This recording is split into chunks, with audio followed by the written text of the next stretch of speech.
Okay. It Did it crash? it did crash, but it picked back up. So I think we're good. Okay. It's still recording at the same timestamp. So I heard you. I think we think we got everything. Yeah. You and I have the same type of relationship with our mothers. Yep. Um, and it's interesting that as we get older, for both of us, our mother became our friend, Mhm. right? Like it moved from just being, that kind of functional mother son relationship to I enjoy my mother Yes. and knowing her and hearing her laugh and Yeah. her be funny. And it was the same way with your mom too. As you got older, you start asking different questions, and again, knowing her differently helps you reframe her and like, oh, well, that's why you were the way you were. That's how that interaction when I was 15, why you responded the way you responded. Because, oh, I understand that before I got here, you had a whole history and it was full of pain and glory. It was full of a lot of ups and downs, and all of these things shape you. So you begin to humanize them, which makes you love them even more. Like you went through all of that and you still was a great mother and gave us Thanksgivings and Christmases, and you still did all of that. Like I appreciate and value you more. And you said you stopped breathing when she, and I totally get that. And what it is when you have connections with somebody for that long and that intimate, they become a part of your cellular life. Come You're on. like you're a part of my DNA, literally my DNA and my my interior life is known in my relationship to you. You've taken up space. I know you, you know me. There's a muscle memory of calling one another or texting one another. It's just what we do. Like it's a running conversation. And when that goes away, it's like, well, wait a minute. I don't, Hmm. my muscle memory is still the same, but I can't get you on the phone no more. Or something happened Amen. and my response is, oh, I need to talk to you, or you would you would tell me what to do about this, and now it's not there, and you don't know who you are. Like it takes you a minute going through that grief process to kind of like get your equilibrium and to make up your mind, like even if you want to be here, right? Because when my dad passed, I at least like he was sick, and so we were, it was a 50-50. I kind of always knew in the back of my head, like, get a call from the hospital, this could be it, and I lived like that for like 6 or 7 months, which was horrible. But when he passed away, I was like, I get it. Like I can understand that you have been sick. This body only got so much in it. Okay, I get it. Your mother passed suddenly. Like it was out of nowhere. And you don't know this. The day your mother passed away, I was way out in the south suburbs somewhere doing something. Marlon calls me on the phone and was like, "Hey, something's going down with Jamie. I think Jamie's mom passed away. You need. I wanted you to know." And I was like, I was remember driving on the express, like, "Oh my god!" Like it's crazy. So I made a beeline to you, like, and when I got to you, you was like, "Well, who called you? How'd you know?" I just knew. I was like, wherever you were, I know I needed to get to you. If I can't do nothing, we just here. And I remember, we was the whole day, taking care of things and all alike. And I remember driving over to your mom's that day on my way to see you, and your mom was still in the house. Undertakers and METs hadn't come yet. I remember on my driving down, like, oh my God, I need to get to Jamie. And I called my mother on the phone. Hmm. And I couldn't even talk really. Like I was shocked and stunned, and I'm thinking about like, oh my God, I can only imagine what you're going through. But I needed to hear my mother's voice just to, just to ground me, or making sure she was You okay? I didn't know if Spirit was coming to take both our mamas. I got like, like what is happening, right? Right. So I remember talking to her on the phone, going to you, and I didn't want her to be upset. So I don't think I told her right then or whatever. I was just, talking to you, and it was like, when your mother or your parent actually becomes part of your adult life and your friend and there for your birth of your kids and holidays, you don't realize how much space they take up in your heart, Hmm. right? And it's like, well, can't feel that, right? I've had plenty of father figures. You only get one, right? And so it's like, well, yeah, I'm just not going to have that anymore. And so I have to learn how to live and to do and to be without like this appendage, this something that I was so dependent upon in some ways. Um, I know that you where are know. you? I don't Hmm, know that you. We went to see Pop, your dad, mm-hmm, the night before he passed. You remember? We went to the hospital and they were taking him off the thing, right? mm-hmm, mm-hmm. And you called me. Whenever it happened, it was like 2 in the morning or something like that. Yeah. You called me and said he's gone. And we talked maybe another minute. And then we got off. Mm-hmm.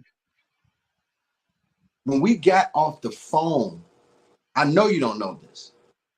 I had this visceral reaction. It was like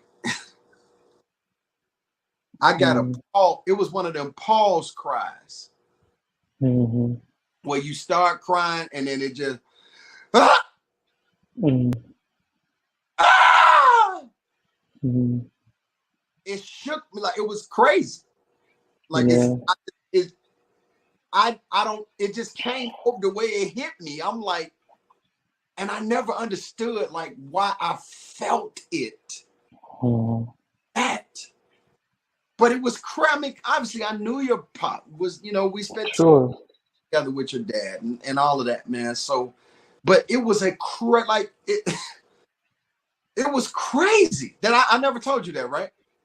No, no, you didn't. I experienced the same kind of emotions when your mom passed. I think, when your mom passed, it was a shock. Like, I had just talked to your mom like maybe a week or two before she passed because she was getting the list together for Mark's wedding. She was like, "Oh, I need your address," and she was like, "Yeah, I'm sending an invitation." And you're catching up. How you doing? I was asking her about her health. You take care of yourself. Jamie said, da, da, da. So, we were sitting there, we was chopping it up, so I'm doing good and yada, yada, yada, or whatever. And told her I loved her. Okay, I'll look for the invitation in the mail, and that was it. And then it was like a week or two later, she's gone. I'm like, wait, what? Like, you were stunned. I was stunned for you. And then went home and sat in the dark. Like, wait a minute. This is like I remember crying that night. Like I can't. I absolutely cannot believe this. And then wanted to be there for you, and it's like I guess that adrenaline kicks in. Like, okay, what do you need? How can I be supportive? Making sure what's going on, whatever I could do. And you were the same way with me. It's kind of like going to the mode. All right, okay, well, I got you. What do you need? And they don't talk a lot about how that changes you. Um, how that drastically alters how you see life. Uh, I know I'm. and you, I know I'm huh? a guy. I know I'm a different Yeah. guy because I'm trying to relearn how to live here without her. Hmm. That's Hmm. and you've already been through it, or you're going through it still. Let me not say it like it's past tense. Hmm. Um, Yeah. and man, it's learning to live. We're on Love Again, right? Podcast. It's Yeah. live Yeah. again, um, No. without her being here, man. And it's It affects everybody. It affects the whole Sure. my Yeah. are affected by it, man. It's rough. It's rough. Rough. Is it any better? Do you feel like It's you're different. Let me say that. mhm, It's different. mhm, I don't know if it's better. mhm, I live with this. mhm, It's right in my grasp, bro. Like it's mhm, she is in my grasp. Like I can't move without mhm, mhm. somewhere that I can see her. Um, yeah, man, like it's crazy. It is crazy. Yeah. And life goes on and we move on. And yes, I know that she wants me to keep going. And yeah, that's always the script, right? Because that's Yeah. what we Right. want for our children and all of that. You know, you go, you want your family to keep going. That's great. Sounds great. Mhm, mhm. But to will and to do Yeah. are, Could be in are two different places. Yeah. yeah, it's tough. So yeah, it's different than it was, 7 years ago. But man, Sure. what I've learned to do for me is whenever I feel the pain of it, what I've learned to do is to allow myself to feel it, Mhm, not to mhm, wall myself off from it, but to fully experience it, immerse myself into it, and let myself feel it. And I do. I've learned, and I'm telling you, I do. Like I could be anywhere. I was working out in the summer, crazy, working out in the summer, mhm, listening to songs. I was listening to Hall and Oates, right? mhm, Hall and Oates. It's a song that my mother used to take the lyrics of the song and she reworked the lyrics to spell out my little brother's name. Now this was mhm, my little brother was like, man, he was like a year old, and this mhm, song by Hall and Oates came out called "Method of Love," mhm, and it was the METHODOFLOVE. mhm, So she rewrote mhm, the hook to spell out my brother's name, like this little thing. mhm, I mhm, heard the song in years, and I got a Hall and Oates play. mhm, I'm working out, mhm, jogging, running, and I had told myself I was gonna download that song. For some reason, I got a playlist of Hall and Oates. That song ain't in it, mhm, right? mhm, I told myself I'm going to download that song because I loved it, right? I don't know why I don't get it. I'm gonna download it, mhm, right? So I did, and I'm running and working out, jogging, and the song came in my playlist, in the Hall and Oates playlist, and I lost it on the field while I was jogging. I'm listening. Hall and Oates I'm took you out on, like and I know people was like, "What in the world is wrong with this dude?" What, bro? That song came on. I yeah, saw yeah, her, and I heard her doing those lyrics, yeah. and bro, Gone, gone. ah! I get it. I get it. And Yeah, I know, and it yeah. was out there working out, and I know they was like, "You cool? Like, what is?" Yeah. I No, I'm lost, not. lost Yeah. it, Mm, and but it was because I did not allow myself to say, "Well, I'll think about it when I get home." I lost it right there. yeah. It up, Yeah. I felt it, and I lost, and I allowed that moment for myself. I did, and I felt great Mm, after it was over. I really did. Like it was therapeutic. I allowed yeah. I think for me and for men, a lot of times we wall ourselves off from painful stuff like that and we file it away, in this file cabinet and kind of like, okay, I'll come back to that. I'm gonna put this in there, close it up, and I'll come back to it. Hmm. I can't do that no more. Because what happens Yeah. is when I start putting stuff in that file cabinet, it's so much stuff in there at the wrong time. That cabinet just Gonna explodes. explode. Yeah. All that stuff come out at the Yeah. same time. Yeah. I can't do it. When I feel that, Right. allow myself to fully feel it until it lets. Yeah. I did, and I know them people thought I was crazy. bro. No, I think that's the healthiest way. I think grief Woo! is like a it has to be like a river. It can't Yeah, be a dam.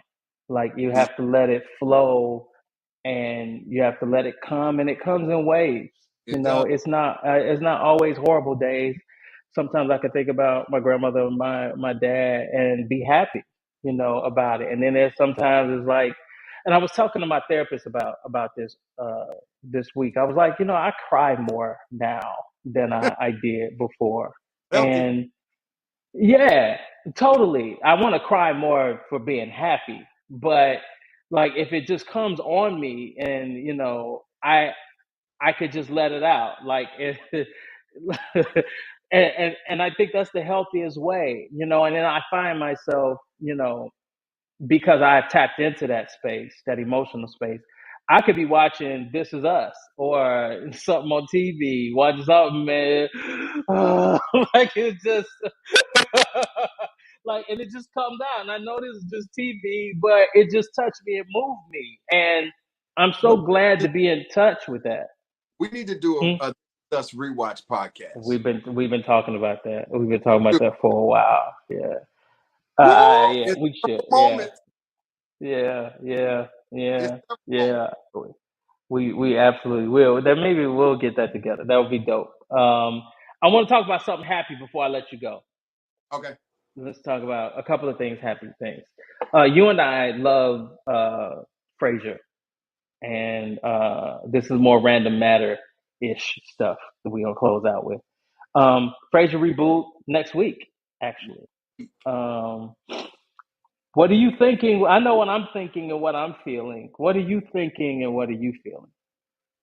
First of all, let me just say to people, this is part of our nerd stuff. I Yeah. watch Frasier. I'm letting you into my personal space now. I Mm-hmm. watch Frasier 7 days a week.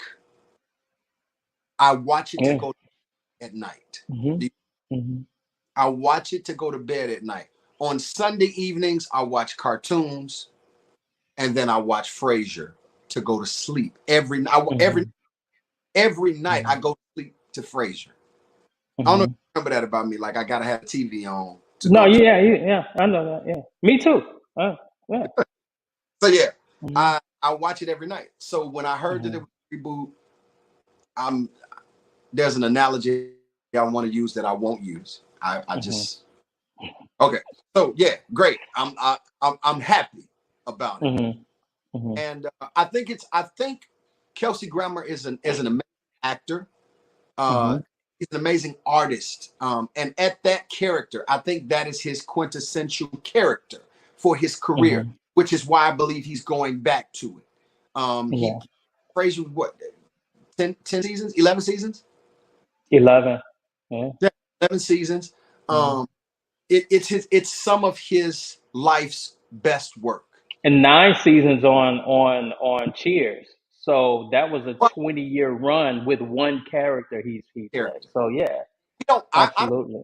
think that about anybody else Yeah. other than Yeah. like maybe voice actors, maybe The Simpsons.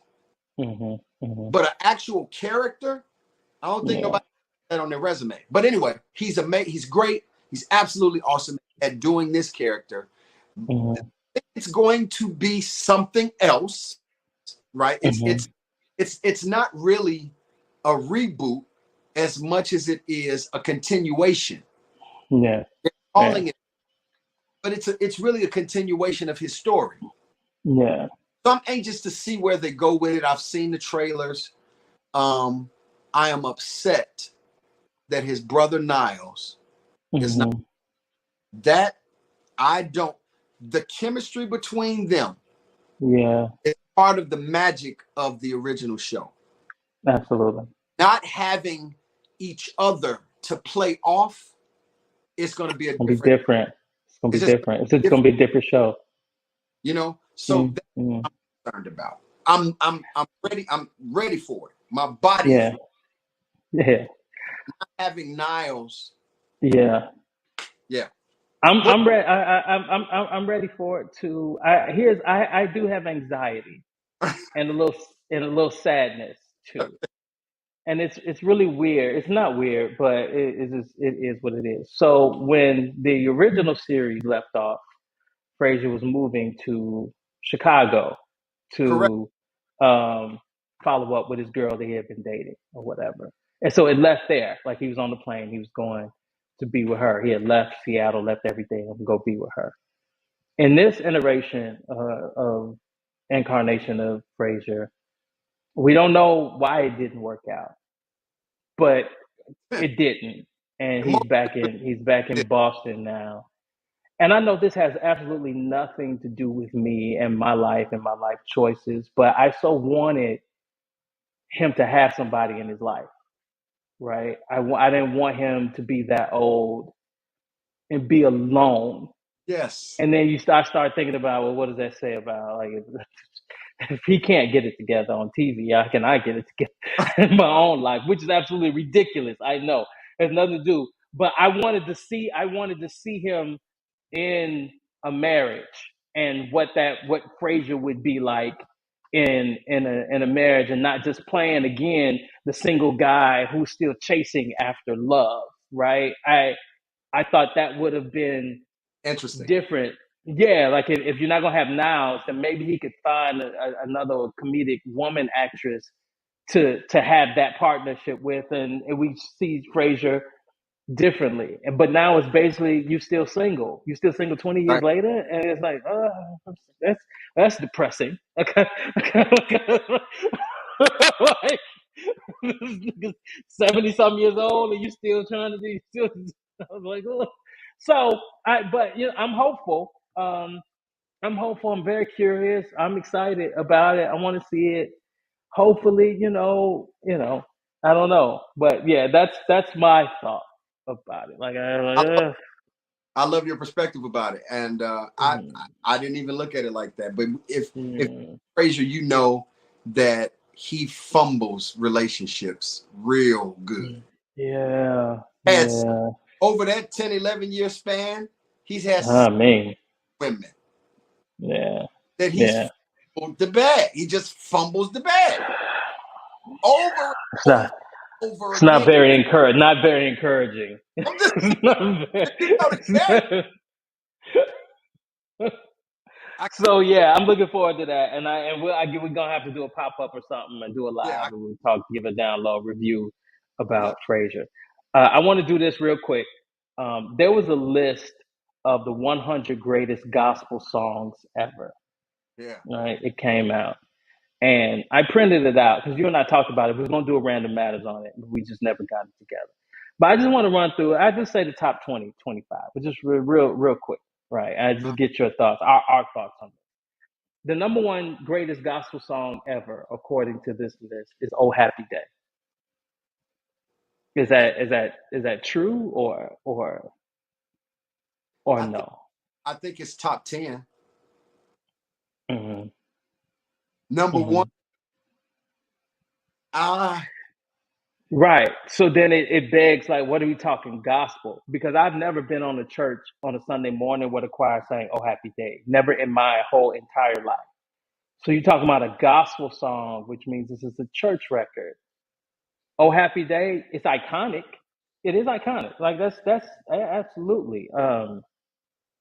Top 10, okay.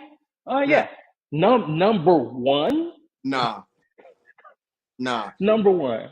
I think we just gotta have definition. When Yeah, when this like this, you've gotta define clearly what your criteria was.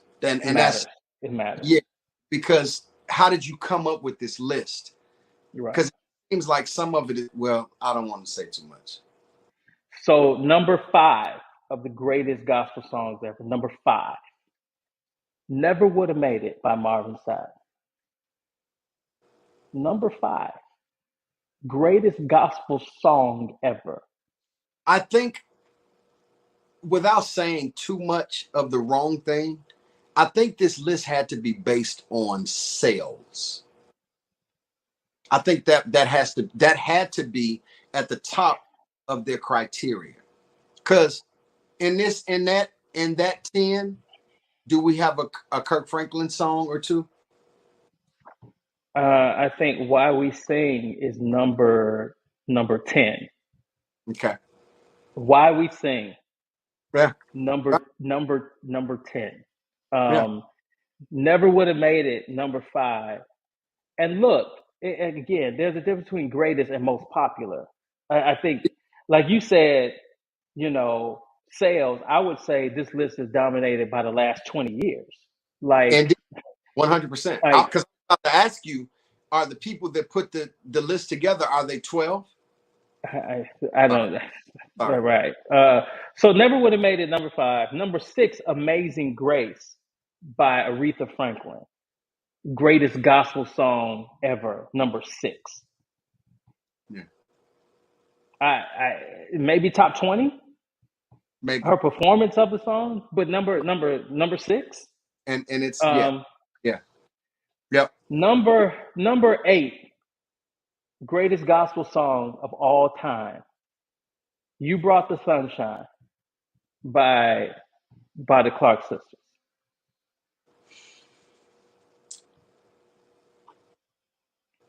Number 8. 8. Um, number 8. Number 7 was, let me just mention, and I think this is maybe top 10. Thank You by Walter Hawkins. Could be a top 10 record. Are that That's that be yeah. 18? That yeah. But number 9 on here is Going Up Yonder by Walter Hawkins. That's a little high, don't you think? That's some yeah. See, I think that again, I think these songs are the criteria. I don't want to try to pull apart these people's list from this because if we don't know the criteria, it just seems a bit odd. Some of these songs. Okay. Going Up Yonder is a song that has probably been sang at most church, gospel, Christian funerals over the last 30, 40 years, somewhere every day for the last 40 years. If somebody dies, they're going to sing Going Up Yonder. So it's about popularity, right? Or Yeah, impact. Impact. but that doesn't make it a great gospel song, right? That's True. different. And look, Going Up Yonder could be, yeah, I'll say it's top 50. Absolutely, at least top 50, maybe 30. But that high on the list is like, okay. So number 13, Soon and Very Soon by Andre Crouch and the Disciples. Number 14, We Fall Down by Donnie McClurkin. Uh, number 15 is My Tribute to God Be the Glory by Andre Crouch and the Disciples. I think Soon and Very Soon is too high. I think that at least should be My Tribute should be higher, and Soon and Very Soon should be lower. And Um, my tribute should probably be top 10. Top 10, yeah, yeah, absolutely. Gospel Oh my song. God, yeah, yeah. Top 10, easy for me. Number 17, No Weapon by Fred Hammond and Radical for Christ. You're not going to find a bigger Fred Hammond fan than us, especially with the radical stuff. Sure, We went nuts when he absolutely. started albums. Lost it. But what'd you say? 17, No Weapon. Greatest gospel songs ever. Songs of all Yeah, time. of all time. 17. No Weapon by Fred Hammond and Radical for Christ. Number 19, Every Praise by Hezekiah Walker. Can we stop? Can we just stop? Because I'm really trying to be nice. I'm trying so good, like to be diplomatic and Every Praise ain't even the Hez's greatest song. Like you ain't even put the best Hez record on Every Praise. But go okay. So number 20. No, yes, number 20. Break Every Chain by Tasha Cobbs Leonard. Greatest gospel song ever. Greatest gospel song ever. Number 21, Take Me to the King by Tamala Mann. Greatest gospel Take Me to the King ain't even Medea's favorite gospel. It wouldn't even make Medea's list. Can I ask Mm. how many James Cleveland songs are in that top 10? I One. forgot. You said what? One. One. And which one is it? Peace Be Still made it in at number.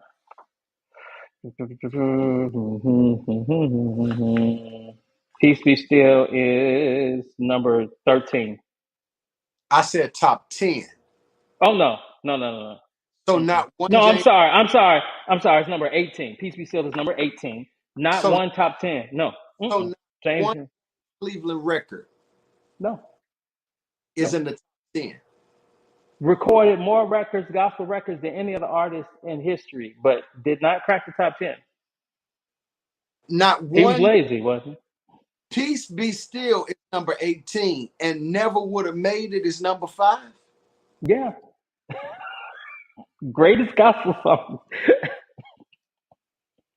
Never So, rolling over in his grave. I'm telling you, yes, he is. I saw on this list. I said he would have died looking at it from this list. The list would have killed. Um, The list would have killed him. Wow. Wow. So, Is that Shirley um, song top 10? who? Shirley Caesar song top 10. No, mm-mm, no, Where's Sweeping Through the City? Caravans. it's not on there. They have "Mary, Don't You Weep" by Inez at number 12. Sweeping Through the City got to be top 10. It's yeah, no, it's not on here. Let's keep going. Number 24 on the list. Number 23, greatest gospel record of all time, is "Tomorrow" by the Winans. Number 24 is "Be Grateful" by Walker Hawkins and Love Center. Number 26, "Safe in His Arms" by Milton Brunson and Thompson Community Singers. And number Safe, 20, safe in his arms. Because the yeah, Lord is my shepherd. I have everything I need. It's yeah, number 26. yes, And Break Every Chain right, is what? right, right. Number 20. And with that now, "For the Good of Them" is like number 46, right? "For the Good of Them" is number 46. "I'm Available to You" is number 34, but "Safe in His Arms" makes it in at number 26, which is, see, and this is why we probably couldn't have had this Right. conversation when it came out, because we would have started cussing and going through a whole lot of changes over this list. This list is trash. Right. "I'm Available to You" is number 34. Um, here's an interesting one. At number 38 of the greatest gospel songs of all time is "Open My Heart" by Yolanda Adams. Now, again, you He and I restores say my when, health yeah, and right. helps me what honors him the most. Hmm. Hmm. Things That's will number work one. out. That was number 26. And okay. But "Things will work out for the good of them that love the Lord" is like in the 40s. But "Open Up My Heart" is number 38. "Open Up My Heart" never mentions Jesus one time. It's not a gospel song. You see? And okay, we'll stop, because we could do this.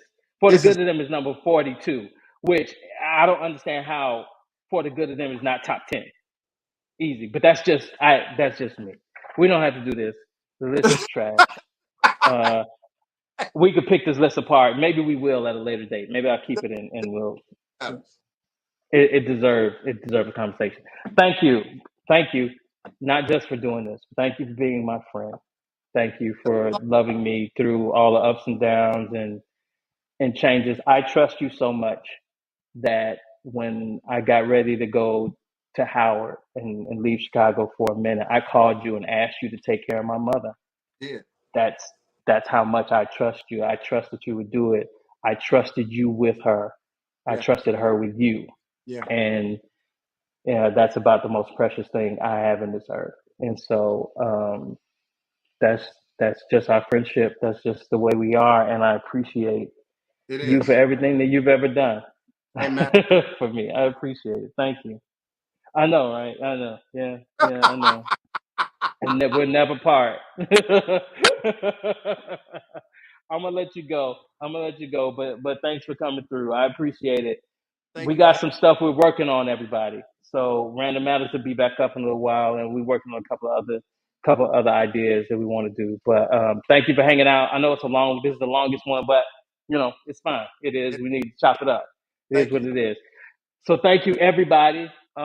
See you next week for another great episode of the Love Again podcast. Take care of yourself. And each other. Later on.